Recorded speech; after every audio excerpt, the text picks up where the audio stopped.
Carolina. I will be your host today. And what do we do in Fundacja Regeneracja? We are an organization that focuses on young people um, to speak up for themselves, to be kept up to date with politics, and how to be more entrepreneurial. This webinar is going to be recorded, so if you don't want to be seen, because we are going to post it on YouTube, you can delete your name and turn off your camera if you're not okay with being seen on the social media or YouTube. Um, I think that's all from me. I'm here today with my boss, Kasia, and we have this amazing, wonderful speaker today with us, Marta Cienkowska.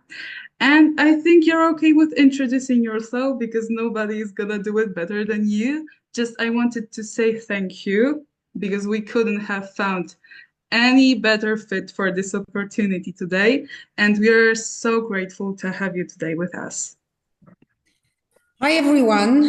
So just like Karolina said, I'm Marta Cienkowska. I'm Deputy Minister of Culture and National Heritage from Poland. I'm also one of the youngest ministers in Polish government. I started my political career just a few years ago, and I was actually more than like an activist or a person who was more like coming from the third sector and business than the politics. But a few years ago, when you probably know what happened in what was happening in Poland and what we are struggling with for the last 8 years here, fighting for our democracy, I decided to just to take the responsibility and to fight in my hands. And I started to work with one of the social political movement here and trying to do something with the situation in our country. And step by step, we created first a social movement, then decided to establish a political party. And now, after just 4 years, we are in the Polish government. So it seems like it's worth it. And when I see what is going on right now in Georgia, in Serbia, in Hungary, in Slovakia, I can say from my perspective, from my experience, that the fight is worth it. So especially, this is the message that should go to you, that fighting for the democracy, fighting for the values and the rights that you that is worth to fight. It's important, especially among young people. In my movement, social political movement, there's lots of young people who want to fight for the European values, Polish values, and really want to be at the table and talking about really important stuff.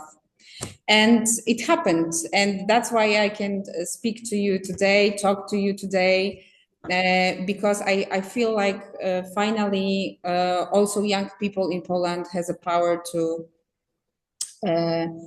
actually create our reality, and not only at the national level, but also at the European level. What I'm doing in the Ministry of Culture, what I'm responsible for. First of all, I'm responsible for the international affairs. I'm responsible for the cultural diplomacy. So I can show you that here under my desk, it's a suitcase because I've just today in the morning,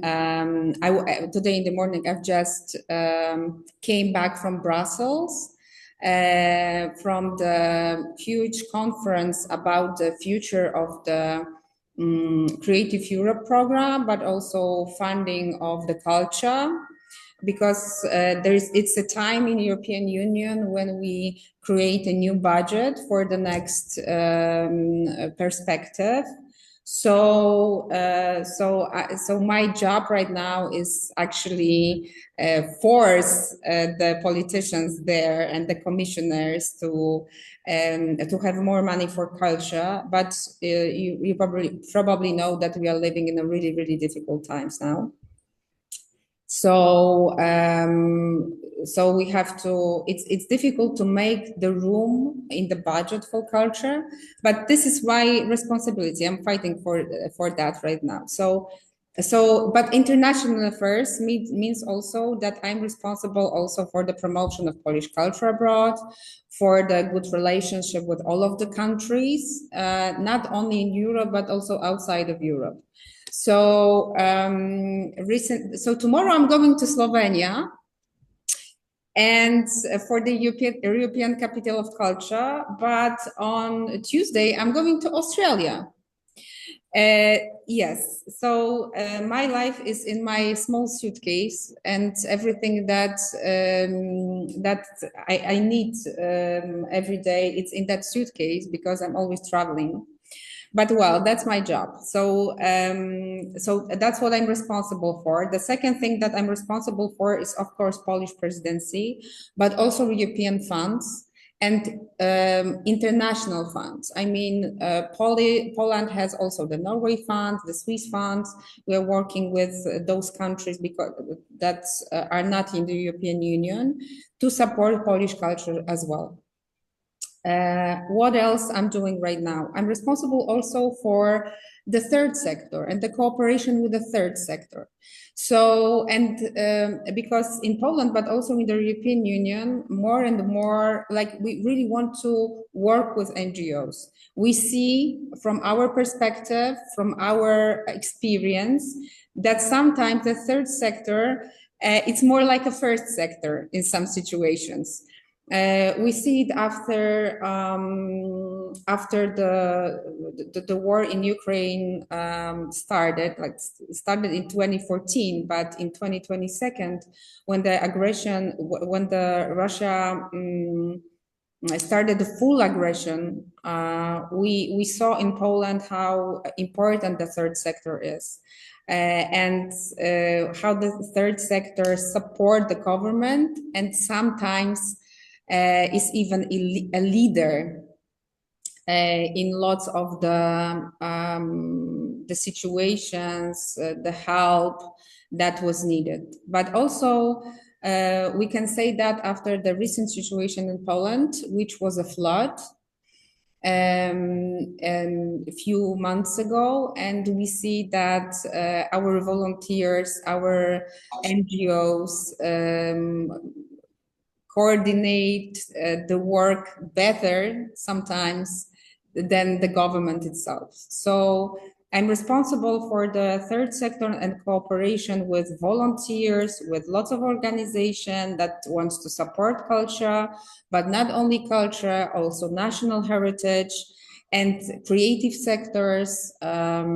So I'm responsible for that in the ministry as well.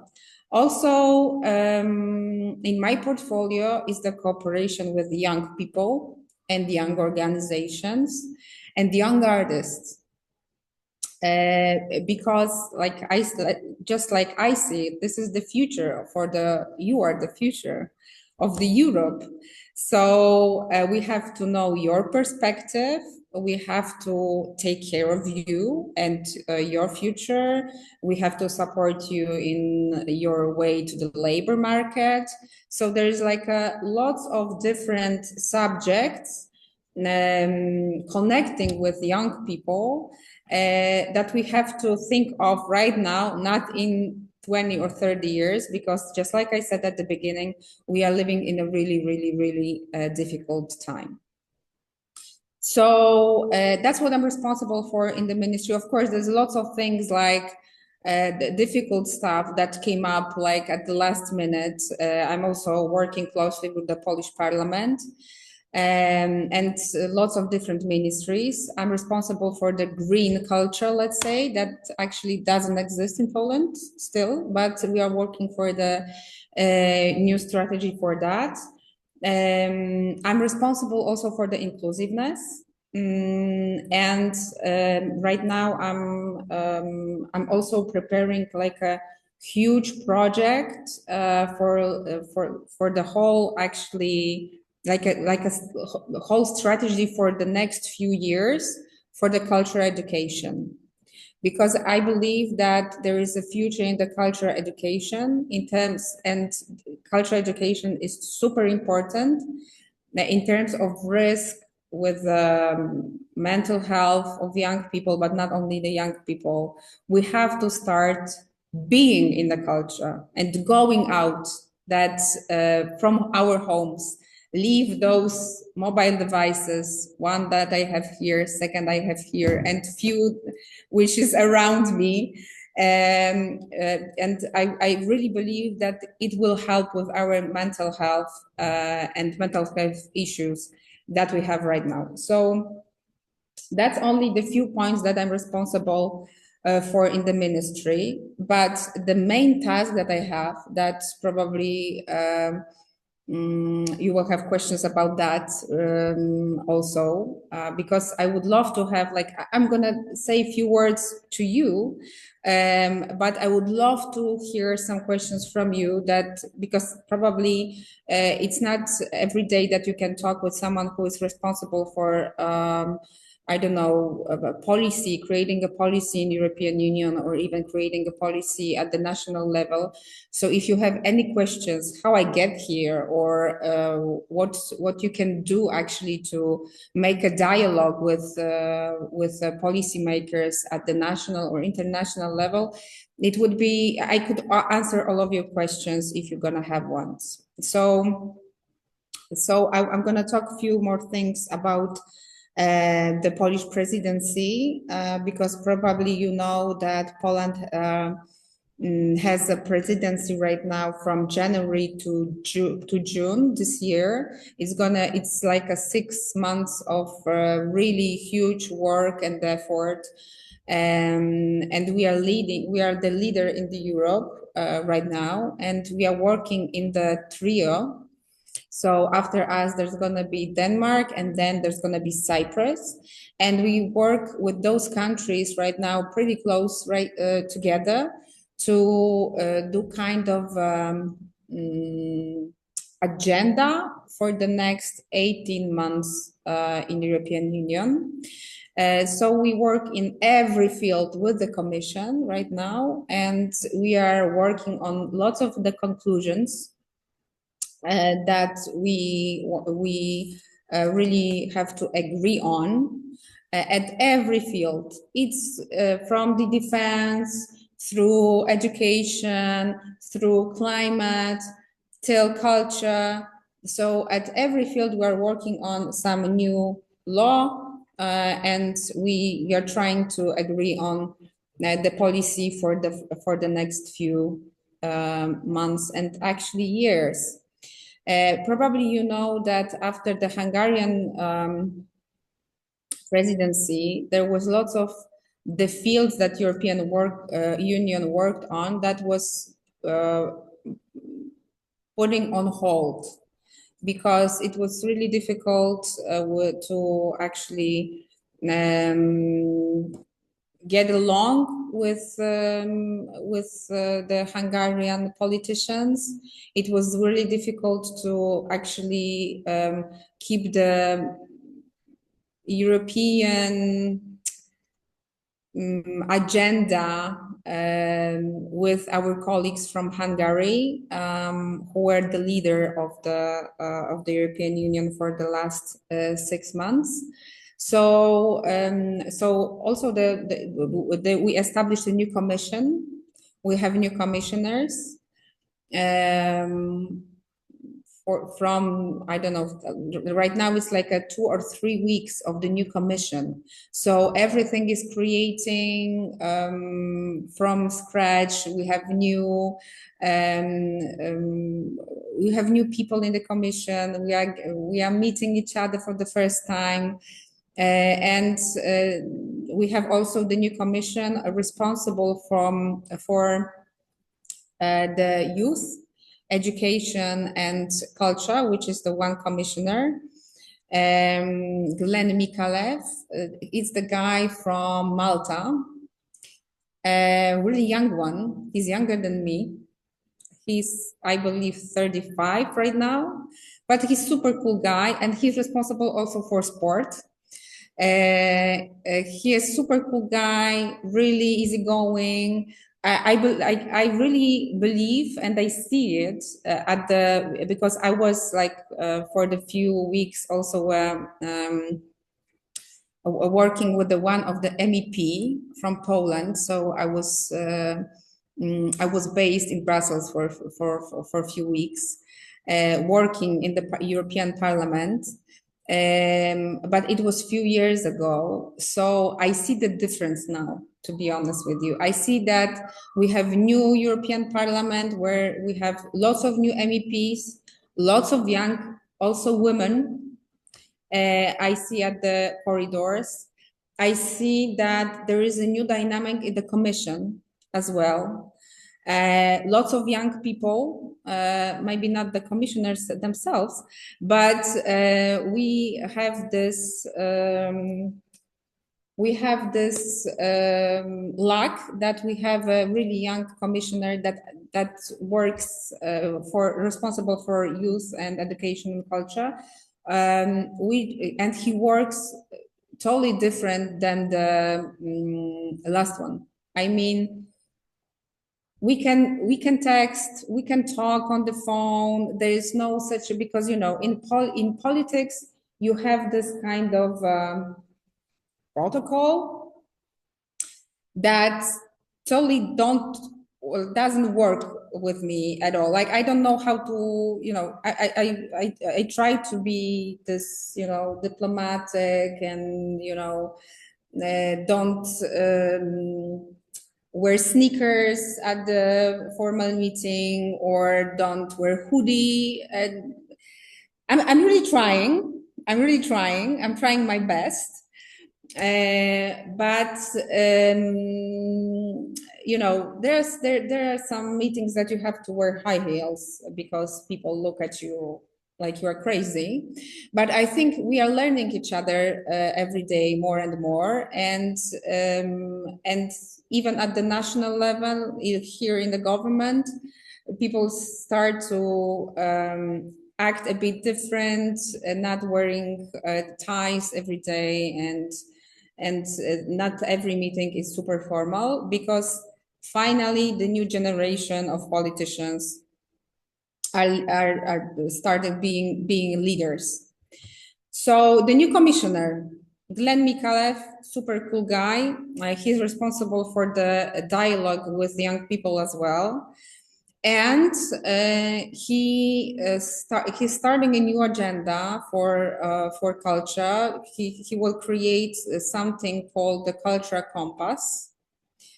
And we start working on that and discussing that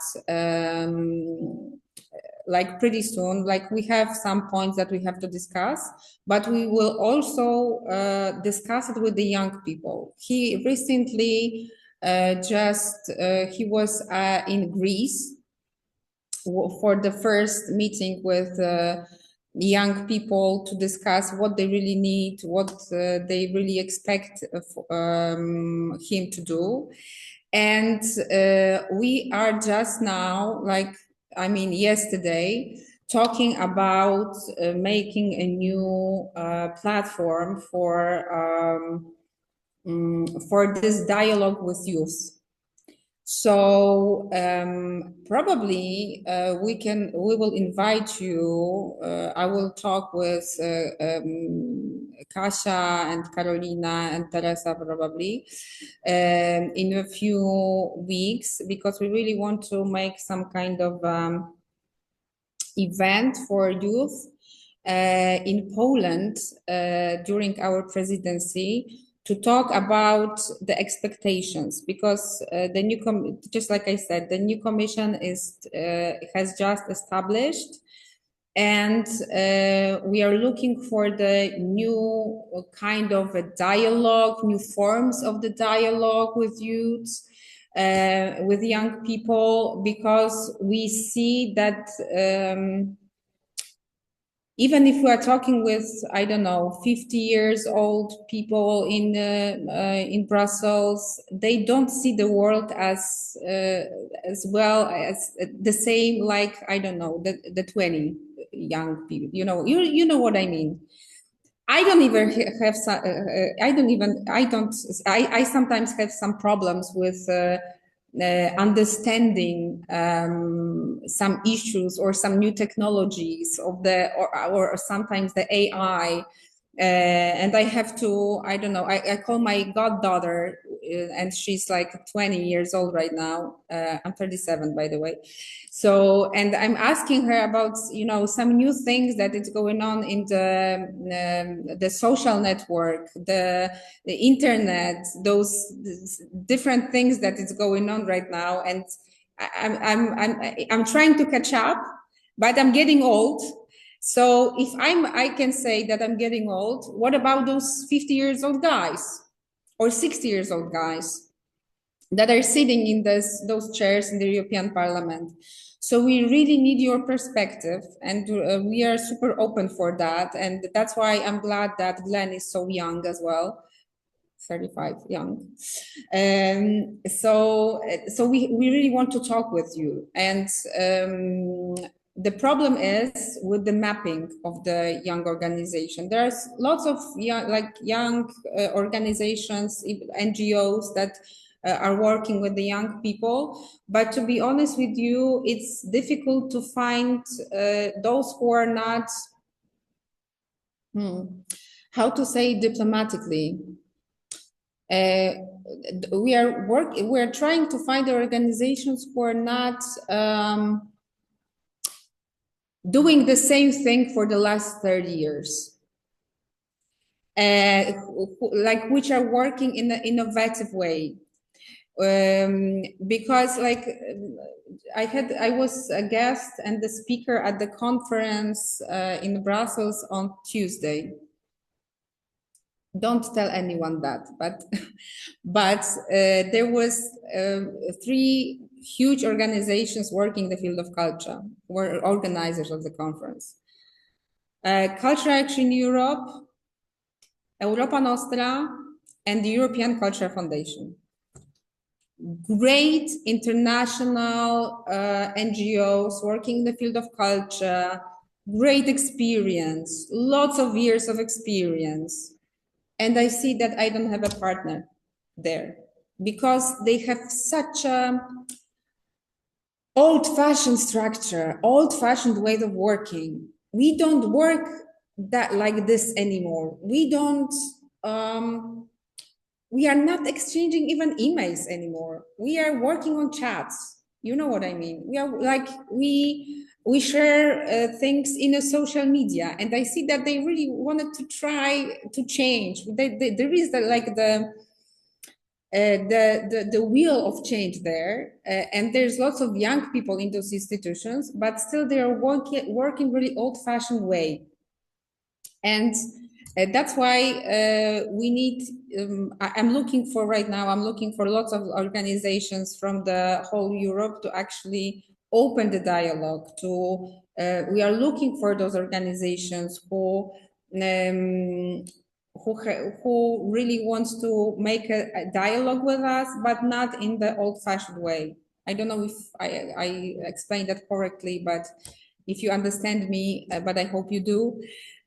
So this, I feel that this is some kind of a new beginning for us. Also, it's difficult for me to tell you about some opportunities to work with the European Union because we're gonna have totally different approach now. We are creating new budgets, so it means that we're gonna create new programs. So it means that even Erasmus Plus probably will change. So it means that I can tell you something that probably few people in the European Union and Commission and even stakeholders knows. Right now we talk about the future of the European programs. So we don't know if Erasmus Plus will be continued. We don't know if Creative Europe will be continued. We don't know how it's going to look like in the next few years because we are creating some kind of a new structure. Maybe it's going to be one huge program. So, but we see what worked for the last few years, even also for the young people. We know that Erasmus Plus had 13 million students in it. We know that it worked somehow, but the question is, will it work? It still works. Maybe we should do some changes right now. So it's difficult for me to talk to you about new opportunities that we're gonna have in a few years because we still don't know what we're gonna do and how it's gonna looks like.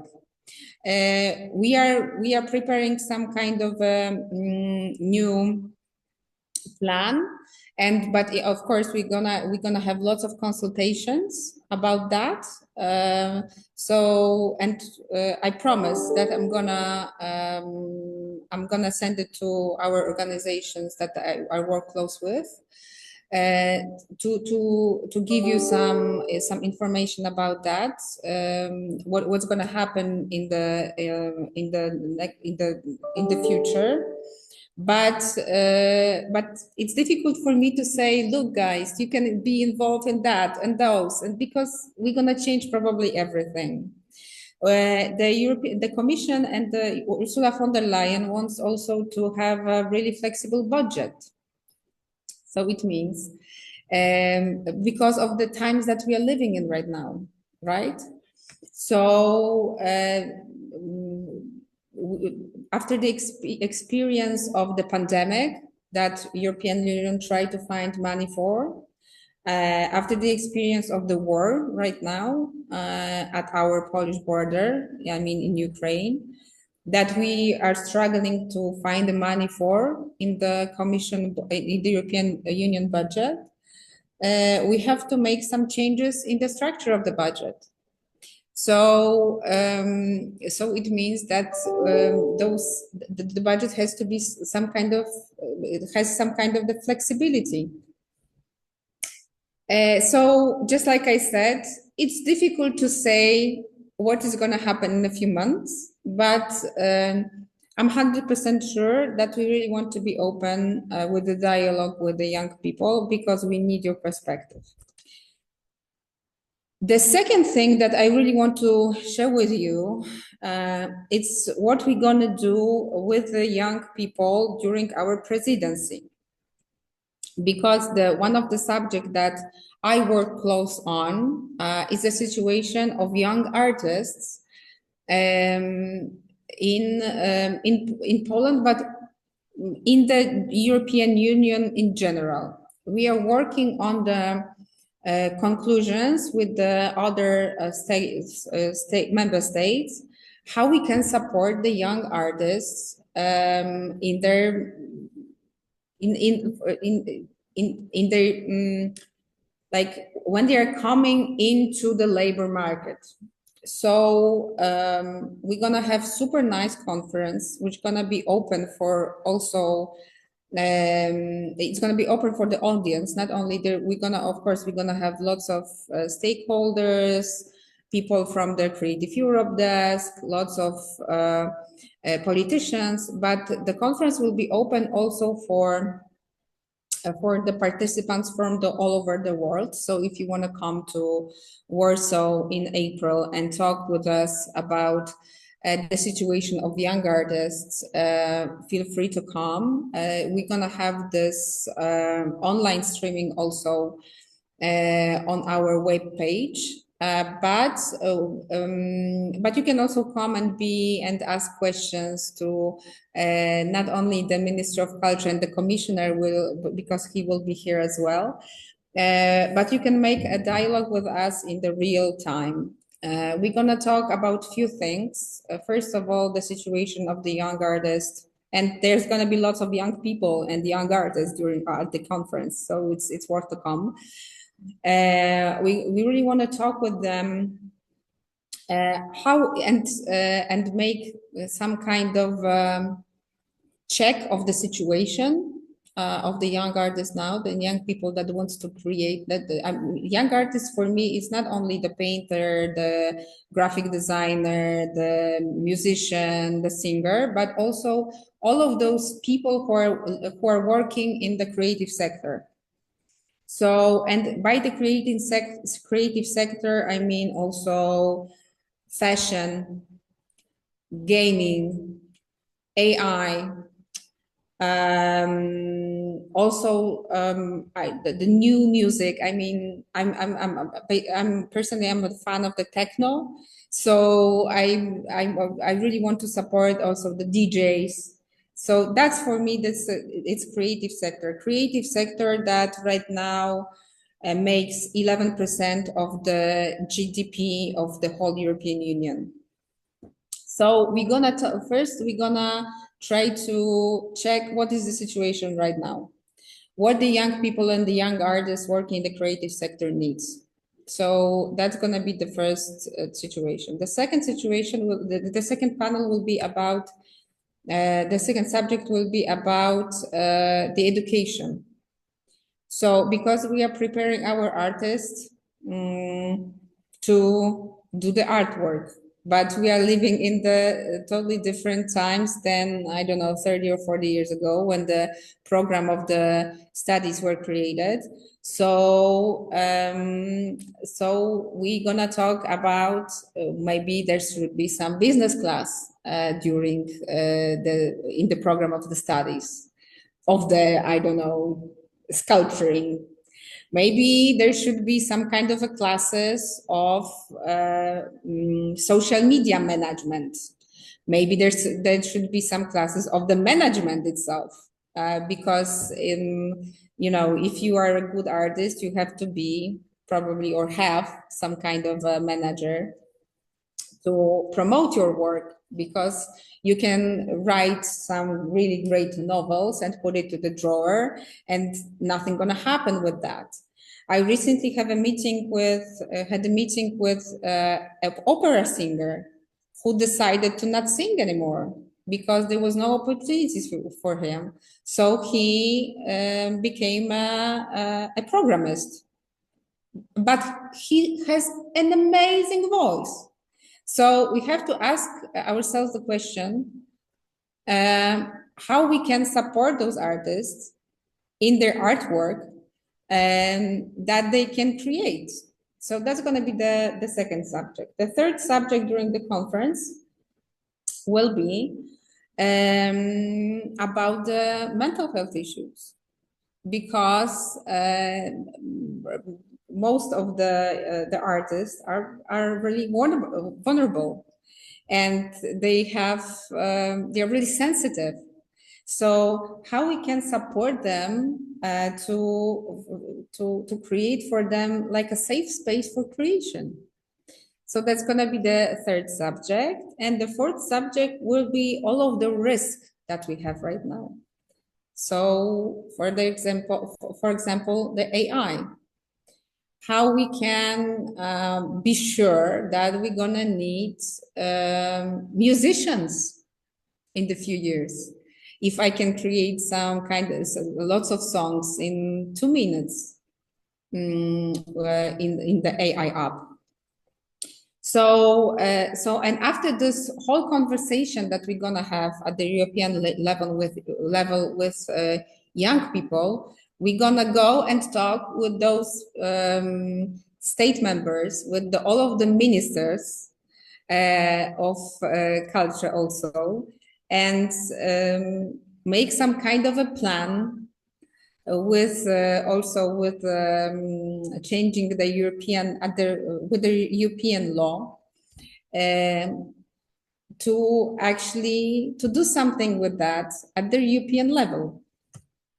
So that's what we're gonna do in March. I'm sorry, at the beginning of the April, and by the end of the April, we're gonna have a huge conference also about the AI and what the AI will do and is doing actually with our world right now. So that's going to be the two subjects that one of the main subjects that we're going to have during our presidency. And I'm responsible for two of those events that gonna take place in April in Poland. But so if you wanna see what we do, if you wanna come, just feel free to come. Feel welcome. And talk with us about those issues and prepare with us some kind of a plan and some kind of a program. We also established a young board for the presidency, and we are in the constant dialogue with youth. Not only about culture, because I'm responsible for culture, so it's easy to talk about that for me. But also we are focusing in this young board for on different subjects like climate, like economy, because we have lots of really nice young activists in Poland, but not only in Poland, but at the European level, who want to join the dialogue and give us some kind of a young approach and their perspective. So we have this kind of a board, but it has been established already a few months ago because we have been preparing this presidency actually more time than the presidency will take will last, and so the board is already established, but we are in the constant dialogue with young people, mostly from Poland, because it was really difficult to recruit people from different member states. So we are doing things like this. I can tell you that also, probably in your country, we are doing lots of cultural events, also open ones. So if I really encourage you to check our website of the Polish presidency, and you will probably find the events in your countries there.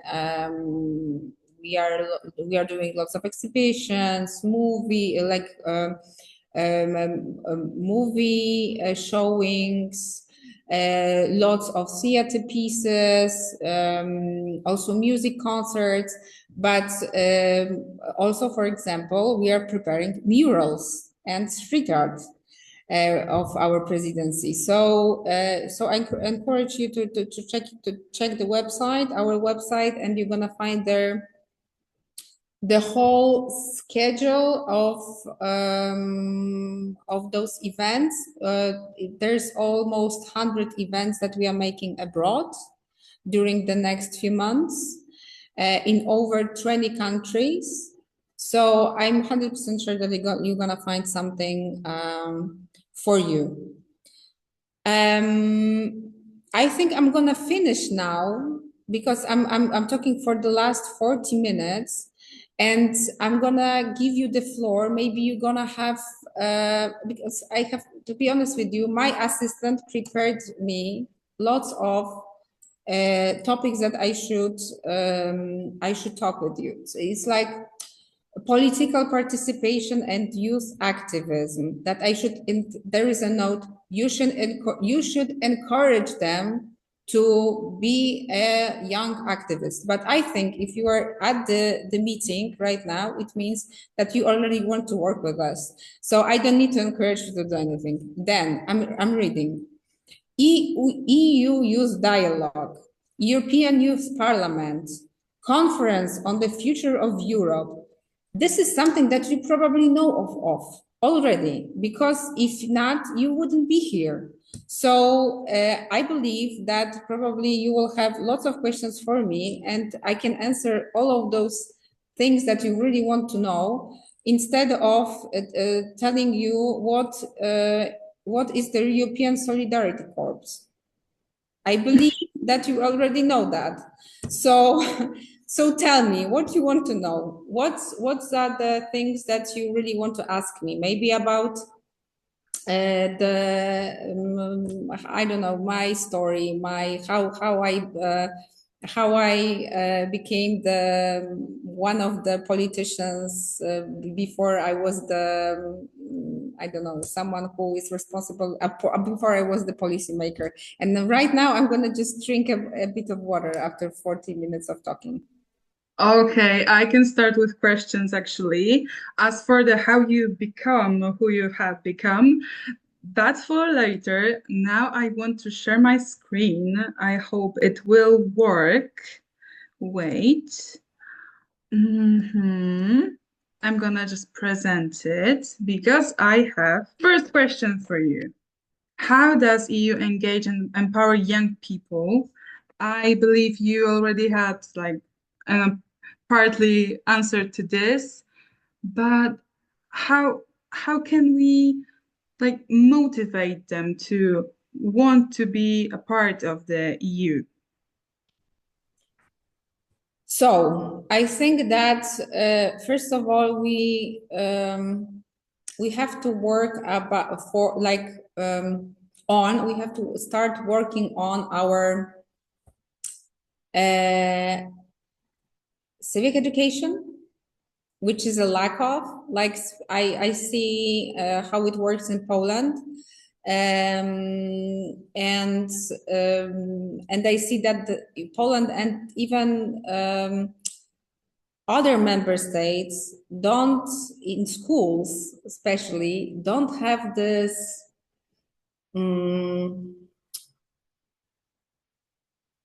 any actually don't have any program in schools to try to encourage people to even go and vote. I don't know if you know what I mean. I mean, it's so difficult to encourage young people in Poland right now to go and vote and to take responsibility of what is going on in the political and social world right now. So I think that the first thing that we should do is to change our education. And we totally, what we actually need right now, it's making lots of the campaigns in social media, in the environment that young people knows. Because the problem is that like we will not change the world, and we will not encourage the young people to get involved in the European or political or social issue if we're gonna, I don't know, write an article in Rzeczpospolita or some newspapers. We don't read it anymore. My dad is reading the newspapers, but not my younger sister, or you know what I mean. Like, we have to start communicate differently, and with young people. So so that would be the first change that we have to do at the national and the European level. The second thing that we are planning to do already, just I said to you, that is the real dialogue. But to create the real dialogue, we have to have, from the European side, we have to have a partner in the member states. And the work that we have to do at the European level right now is to map those organizations that we have in different member states and try to connect with them, because the old network, it's not working. So we have to create some kind of a new network of youth organizations, of NGOs that working with the young people, that will start work, to be honest with you, because I feel like we are still have the work to do in this field. So so we need some change. And but the job that we really have to do is to find a way of communication, and the tools, maybe create some tools, or trying to find some practical way of communication with people, with young people, because I feel that we still have some things to do to make this process work. So the European Union and the Europe has to be just more open and do the work, like, for example, like they do, but they do it super slowly, to be honest with you, to have more young people in the parliament, to have more young people in the commission, to have more young women in the parliament and the commission. There's still, you know, there's not 50-50 yet. So even in the Polish parliament, we have 30% of women, but I believe that most of those people, I know that most of those people are in their 50s, 60s. So we have like 4 or 5 people in the Polish parliament who are less than 30 years old. And how we can know their perspective if we are not talking with them, if they are not the policymaker. So that's what we have to change right now. But I see that it's changing, but really slowly. So that's my answer. Yes, thank you. Which leads us to another question, because you already talked about the tools how to reach young people. And I agree with you, we don't read newspaper anymore. So we have to change it. But what are the tools for us to connect with policymakers? And I think that the future is with in our assistants, to be honest with you, because I'm trying to like, I talk with people on my social media. I mean, I'm reading the DMs, but not probably not every politicians do that. Not every politician do that. So I'm trying to encourage also my friends who are a bit older than me to hire young assistants. That's you know, some kind, trying to connect them with the social media and the direct responses, because, you know, I don't believe in those digital platforms when you can put your opinion. Of course, this is important. Someone will probably read that someday, make a report with that, write the report that will have 60 pages and that no one will read. You know what I mean? Recently, I spoke about the Draghi report. I don't know if you know what does it. It's like 300 pages of the report of like economy and everything. I will not read it. Even if I was talking about that with a few of the MEPs, no one read it. No one. And one of them said that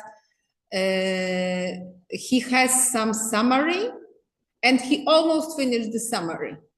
So I'm asking you and everyone and every politician that I meet, what are we doing it for? For those experts who are writing this, or, you know, so we have to try to follow the new rules that are going on in the world, and we have to learn but teach each other as well. Because just like I said at the beginning, I feel I'm still young, but I'm not the youngest, and I'm not that as young as you. So to be honest with you, I believe that I still have to learn the way of communications with you. But what we have to do at the politician level and at the European level, in working with the Commission and European Parliament and the European Council, is to change the way of communication. Because right now you can send an email to the MEP office, and I believe someone will probably answer to your email in a few months. But it doesn't work like this anymore. Maybe it's funny what I'm saying, but it's true. It's the truth. So even if some kind of organization is writing, I don't know, some great letters to commission or to the parliament, they will receive the letter in a few months. But it doesn't work. It shouldn't work like this anymore. So what we have to do on our side is to learn how to communicate in the new way. I mean, so just like I said, DMs, like maybe some kind of even chat, that even chat GPT, to be honest, right? If you want to know some answer, you should go to the commission side and talk with the chat GPT, because there should be those answers. So we have to make those changes. I don't know if I should say something like this to you, because I should probably be more diplomatic and say that the European Union is super innovative and those structures super creative, and that's how should it look like. But I believe it shouldn't. So we should do lots of changes there. They have really nice new, like a video place for the creative content. They just built a new place in the European Parliament. That's the MEPs and the whole staff there can use. So I believe that maybe they will do some more work in like online work. So I see that they're trying to be more open, but still there's a lot of work before us. So if you want to ask me something, just DM me. That's valid. I support that. One last question for you from me, because later it's time for Q&A from everyone. But my last question is how to make EU opportunities more inclusive and accessible to us young people. I think we just started this work. I mean, we have to be, just like I said, we have to be more open. We have to make a space for dialogue, and we have to create new dialogue platforms. We don't have it right now. And I'm not gonna lie, if you want to work with the European Union, you probably will start with being an assistant of assistant of assistant in some kind of MEP, but it shouldn't work like this anymore. And that's why we are talking about that with the commissioner, with the commission itself, to create some kind of new way of this inclusiveness, of how we can change it, because I believe that there are lots of young people who are actually smarter and probably well prepared enough to work with at the same level as politicians, you know, because this world that we are living in is changing so fast, so fast. And sometimes those older guys just cannot catch up. So in fields like video games, for example, in fields like AI, in fields like programming, even graphic designers, or architectures, 3D, stuff like this. It's better to talk with some 20-year-old guy and who has bigger experience because I don't know, he's a young developer. He's creating his website or apps since I don't know 5 or 7 years for the last 5 or 7 years, because we see how the teenagers is working right now on the apps or just even when I see my niece who is like 9 years old, who is like, you know, the phone in her hand is like a toy. So I'm learning from her right now. So we have to start seeing young people not as someone who is not unexperienced and doesn't know what he's talking about because he's so young. We have to start, you know, work with you as partners, because in some field you know more than me, you know, and definitely more than some 60-year-old guy. So in those creative sectors, for example, right? So this is what I'm going to repeat and repeat. We have to change a lot, but I see that the work has started because we are trying to create some new platforms of communication, and I also feel that meetings like this are helping us with creating this new dialogue.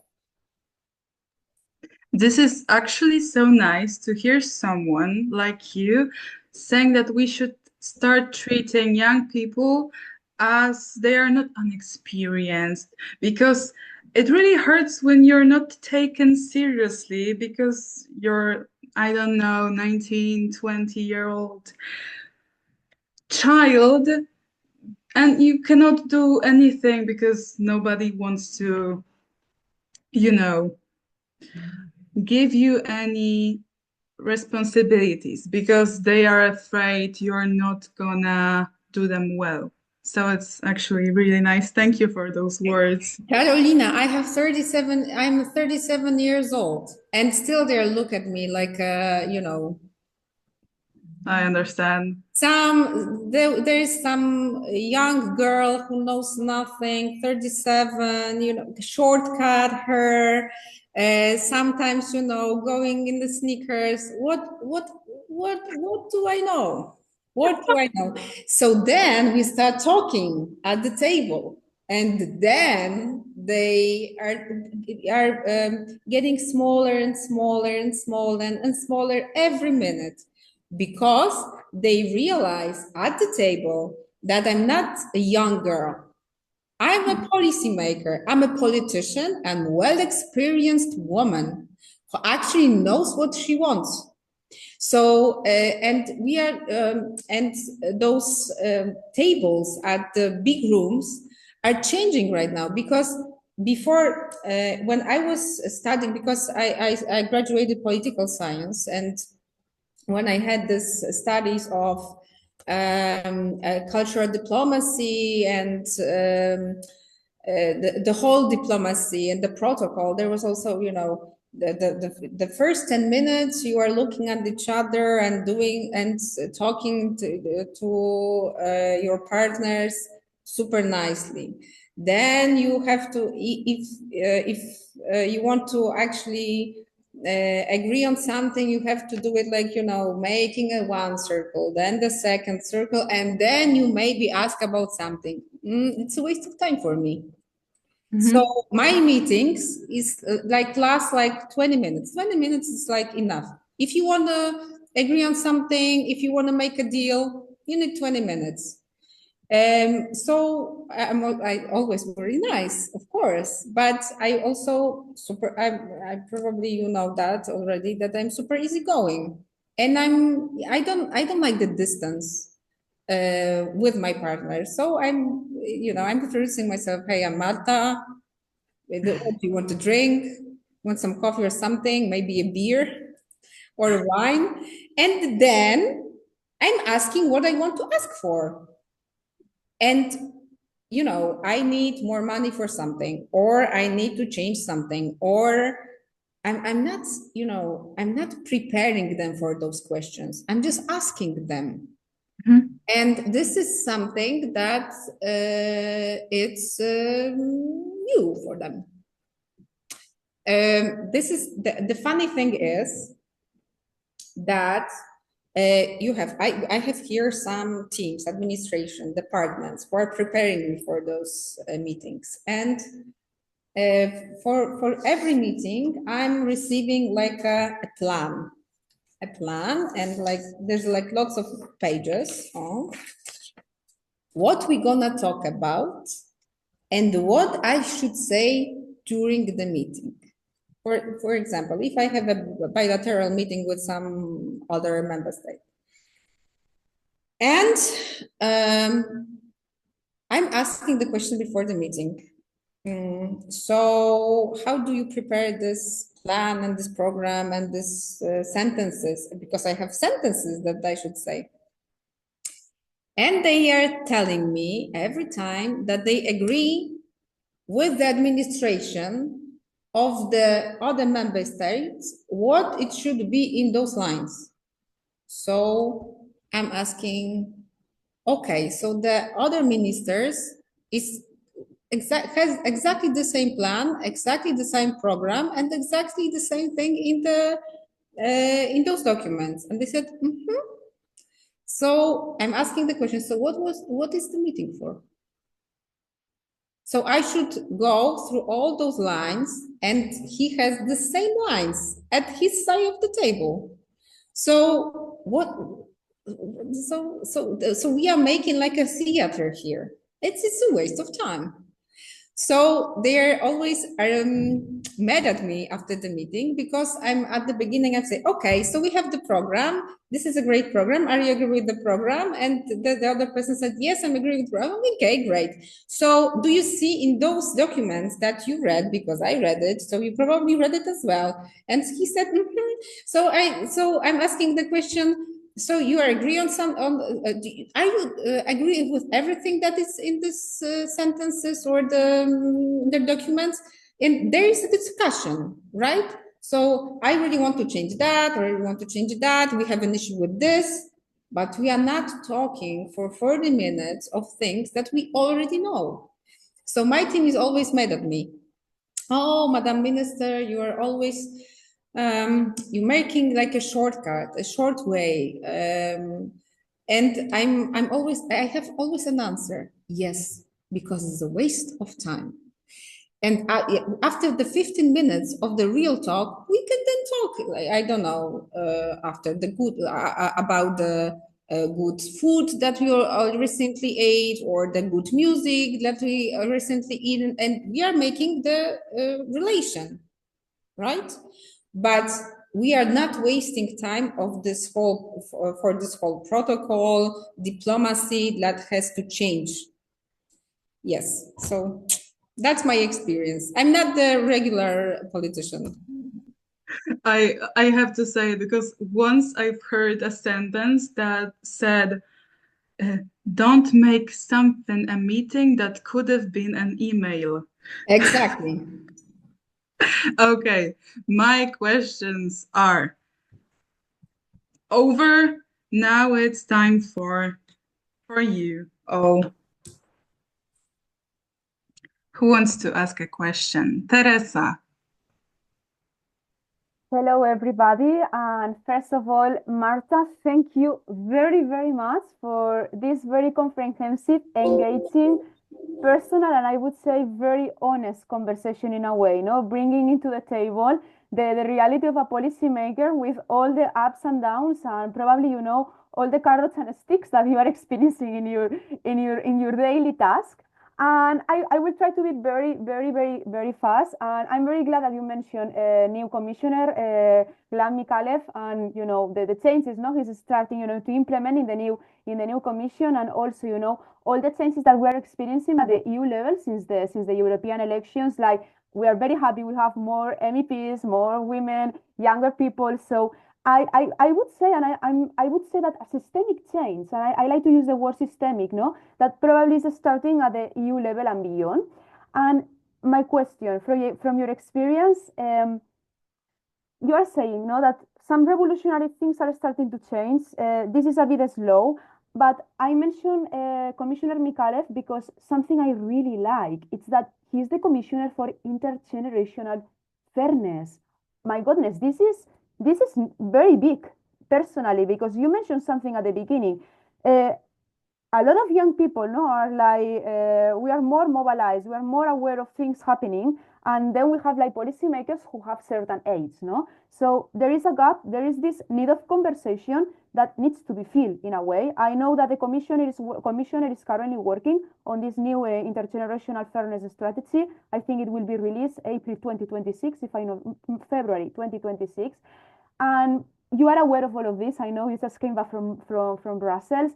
And I would say, from your experience, from what you are seeing, from the changes you are trying now to implement in Poland, this you mentioned you are organizing this festival with the artists, making all these, top priorities. But from your experience, what good practices do you think should be included in, let's say, this strategy and even beyond, to really make this intergenerational fairness a reality, so we youngsters are able to connect with policymakers, so this EU connection with youth becomes a reality, and not only a European youth goal in a EU document that, as you were showing, all your papers, that it's only a document. So how can we make this happen? I would say maybe like 1-2 key strategies that we can really put into practice, and we can later on transfer into our organizations, into our grassroots level movements. That's my question. Thank you very much. First of all, like I'm talking about like I told you what the European Union should do, right? Like, we have to change, the Commission has to change, we have to have new platforms, we have to meet each other, blah blah blah blah blah blah. But I will be brutally honest with you, it won't happen without you, because if you won't reach the commissioner, if you won't reach those European structures, it won't happen. It's the funny thing is that when I was talking about the budget with the budget commissioner, who is from Poland, he said, Marta, sometimes it is like, who speaks louder gets louder, gets more, and they have to see that you really want to be in a dialogue, because we can make a platform for the dialogue, we can make new tools, we can establish something which is gonna be, I don't know, some new creative way of communication with you. I don't know what it's gonna be, but something probably will be. But if you will not say and, I don't know, wave to us somehow, reach us somehow, talk with us, and even email us or DM us, it won't happen. Yeah. But it works in every field of the life. If you want something, just try to get it. And that's why I feel, and I even encourage our artists, our cultural organizations, if I have any meetings with the NGOs in Poland or abroad, I'm saying, if you want something, just ask. If you want to do a project which is worth for you, just ask if you can. I'm not a, I don't know, fortune teller. I will not, and of course, and I'm another omnibus. I'm not the smartest person. I'm not the God, right? So if you see that something is worth changing, if you see that something will work for you, just make a proposition. And I'm 100% sure that someone will, read it or will respond for that. I do it all the time. Like I remember that one of the meetings that I had with NGOs, and one of the guy was just yelling at me that we are not do anything, that we are not in the dialogue with them. We are, you know.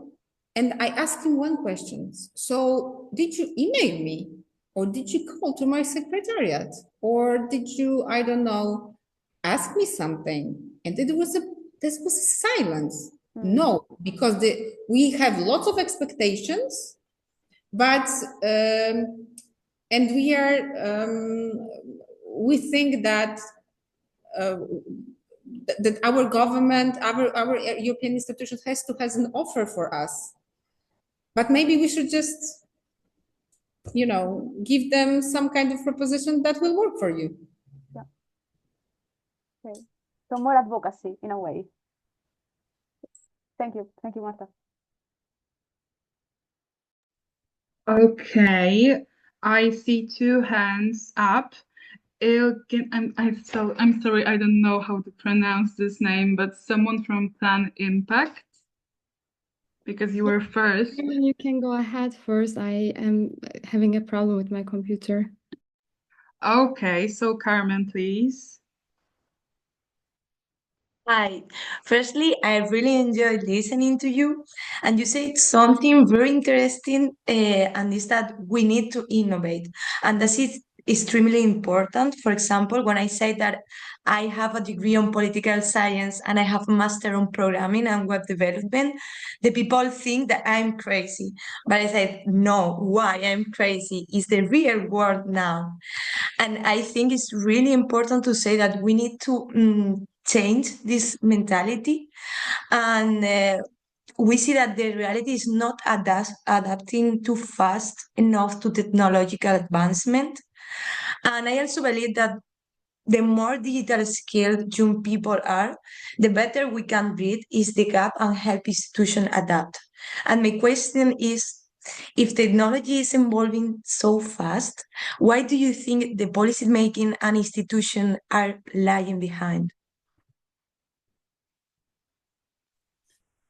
Because the Commission structure and the European Parliament structure and the way of making law in the European Union is really, really, really, really slow.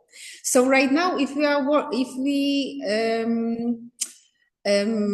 right now we really want to make a revision of the directive AVMS. I don't know if you know about that. This is some kind of audiovisual directive, exactly. You're okay. No, it's okay. So, so we have to do the revision of this directive till the end of 2026.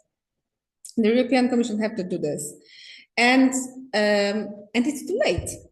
I'm sorry, it's too late. So like this is the law established, I don't know, like 4 or 5 years ago. And come on, since then we have lots of different video platforms, lots of different apps, so we have to change the law quicker.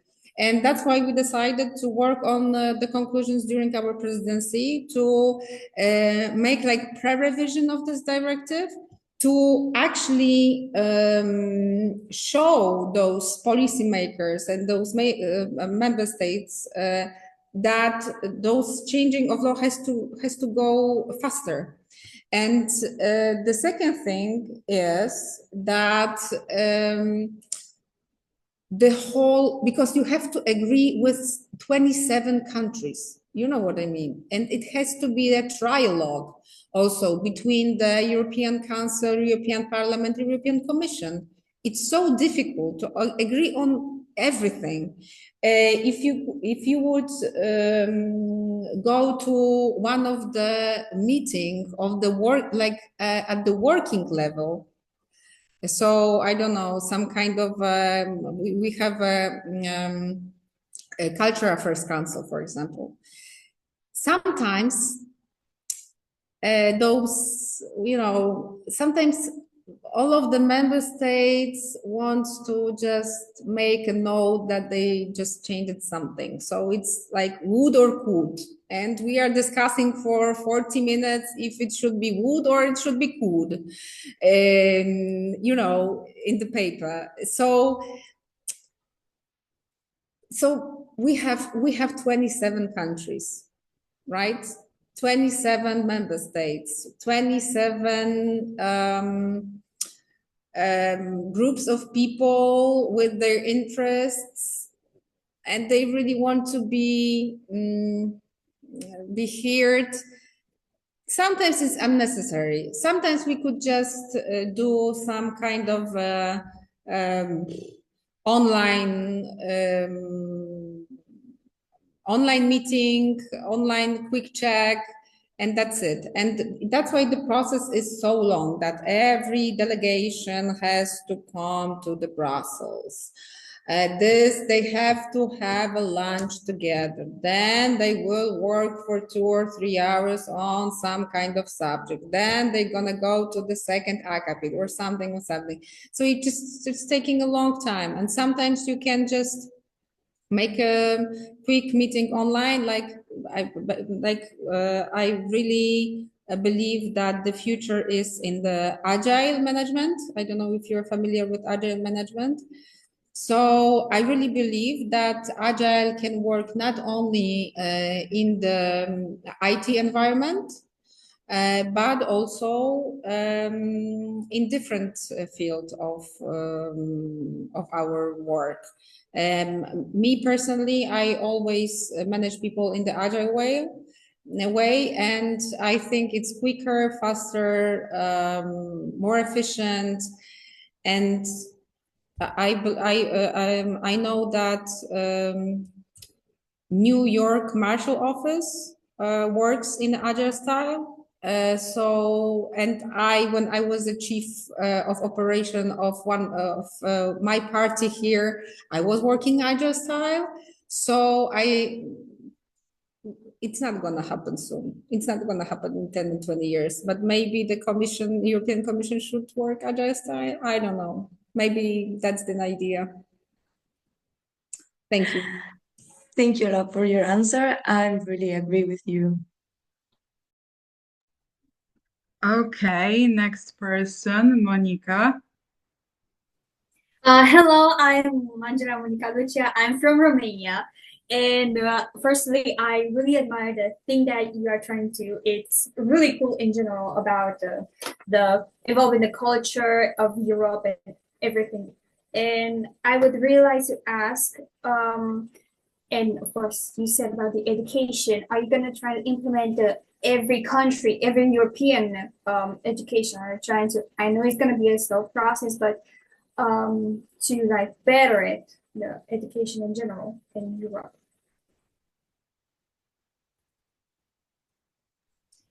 Could you repeat the question? I don't know if I understand it correctly. Sorry. Are you gonna try to better the European education in general? And I know it's gonna be like a really slow time, a really slow process, but I would really like to know about your opinion and your answer, of course. Sorry. So you are asking me if we can do something with the education at the European level? I mean, the changing of the system? Yes. This is the funny thing, because one of the MEP asked me these questions few weeks ago at the hearing here in Poland. Why the educational system works differently in different member states. Maybe we should do some kind of I don't know, plan to somehow try to I don't know, make it some kind of even connection system. Yes. In my opinion, it won't happen. It will not happen ever. because we have different backgrounds, different traditions. In every member state, there is like different goals, even in the education. So in my opinion, it will not happen. I even talk about that with my Minister of Education here in Poland. If we can maybe create some kind of a system of, I don't know, exchange of and maybe some kind of system of, you know, like how to say to you, some kind of maybe some kind of a meeting, of a dialogue with different member states in terms of education, how to do it more more similar, you know what I mean? But we are 100% sure that it's not gonna happen, because every Minister of Education, every educational system in every country needs something else. And in my opinion, it won't happen ever, unfortunately, at the European level. Okay, I understand. But at least trying to do some, again, with the educational meetings, like in the cultural sense, to try to teach a lot of people in Europe about different cultures and stuff.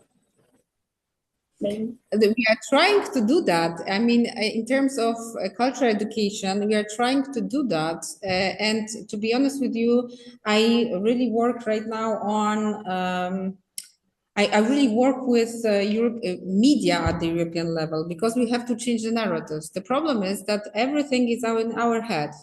And even if we are talking about war, for example, and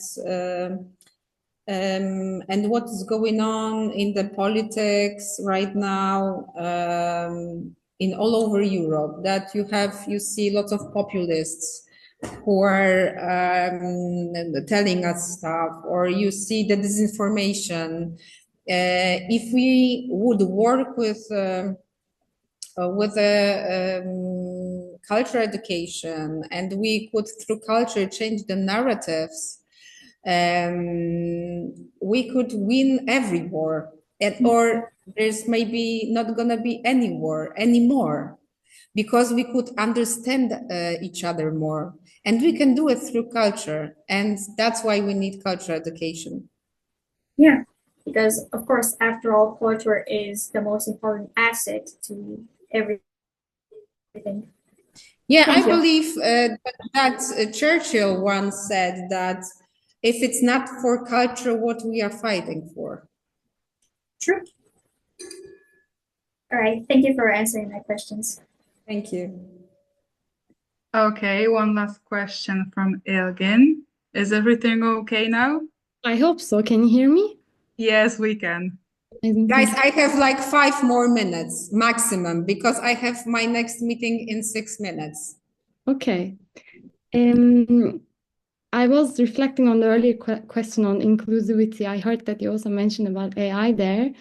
I mean, AI, of course, holds a great promise, but also different surveys show that, like, while young Europeans also think that AI is transformative, but many are unprepared, and they feel unprepared to critically assess the consequences that AI can bring. And this digital literacy gap is, I think it's also more pronounced in rural or economically underprivileged regions in Europe, like with reliable internet access and digital tools problems, which widens these inequalities and inclusivity. I mean, in addition, of course, AI algorithms even poses risks to amplify biases, and without like education, without proper media literacy, for young people to drive these platforms safely, many are vulnerable to misinformation, disinformation, as you mentioned, also like to populism and populist narratives that is going on in media in different places. So after this long background, considering these challenges, and I mean considering that this year actually 2025 was declared as European Year of Digital Citizenship Education, I was really wondering what specific steps are planned to better connect EU with young people to address these issues. What are tools, strategies that will be planned and that will be in place to really ensure that the responses are inclusive, responsive to intersectional challenges that youth face today. And yeah, I already took a long part of your time. I'm looking forward for the unfortunately, I don't know how to answer your questions because I'm not I don't know what the DG Connect is working on right now. I know that by the directive that I said and by the revision of this directive, we have to change a lot. But I don't know if there are some specific plans for the next steps. We will see after the revision of the directive what we have to change. But I don't know if there are any specific plans about that, to be honest.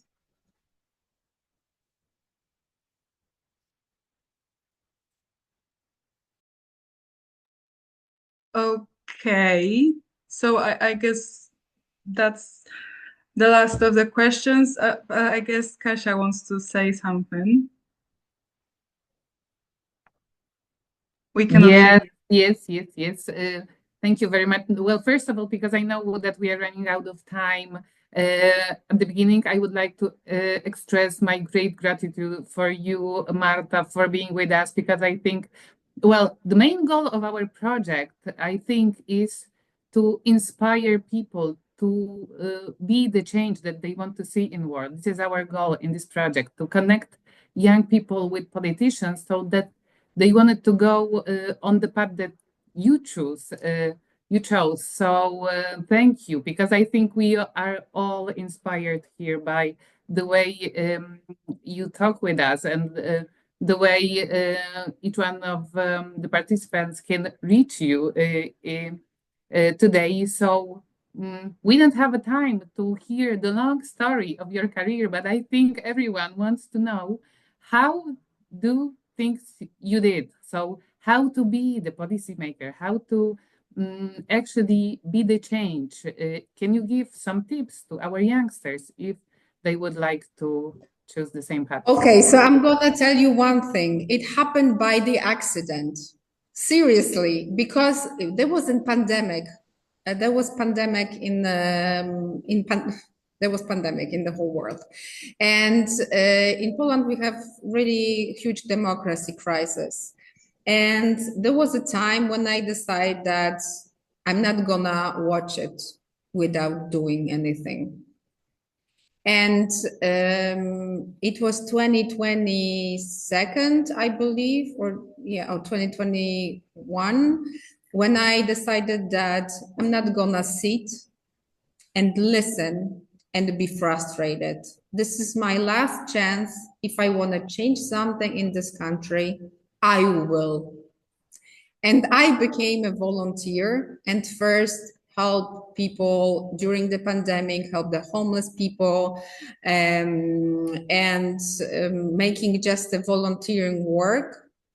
And then I start helping this NGO to in funding, and then we are starting to prepare the some kind of strategy and policy, what we want to change in this country.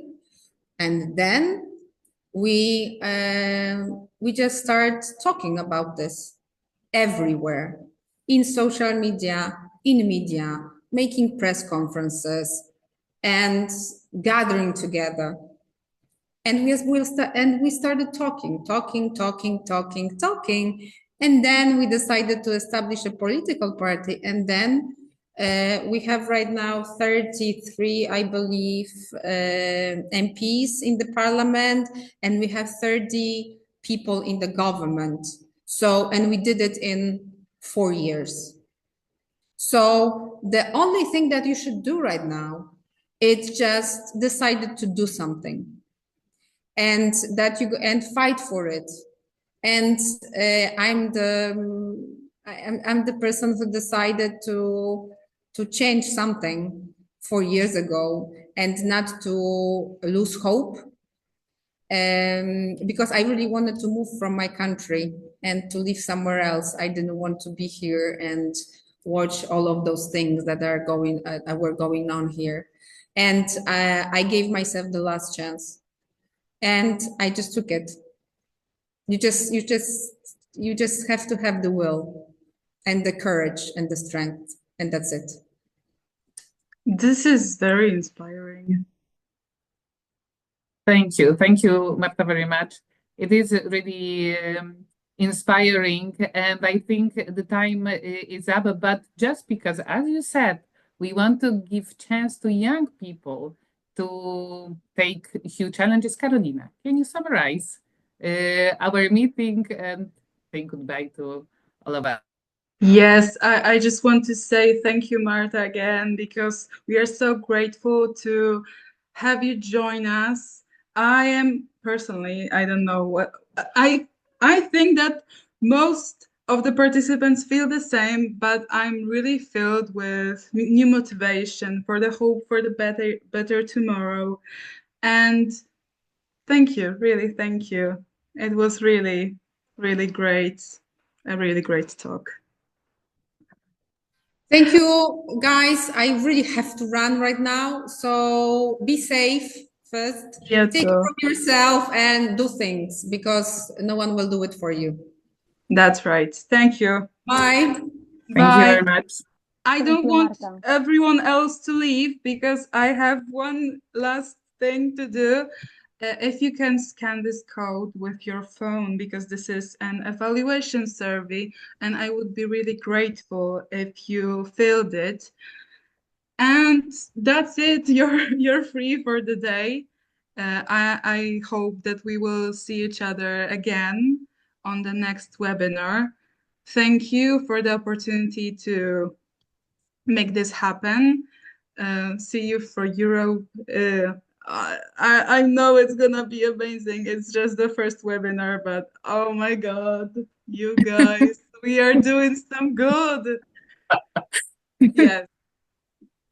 So if you, I hope you did it already, you scanned it, and thank you. This is all from me. Thank you for attending, and I hope you had a great time there. Thank you, Carolina. Thank you very much. And for the ones still connected, the next webinar is taking place on the 20th of February. So we will inform all of you shortly, Monday, very shortly. Yes. And thank you, Regeneracia, for this fantastic, engaging webinar and the speaker. It's been so inspiring. I think, Carolina, you were saying, no, we feel motivated to do more. And this is what we see for youth about. Yes. Thank you. Thank you all. I mean,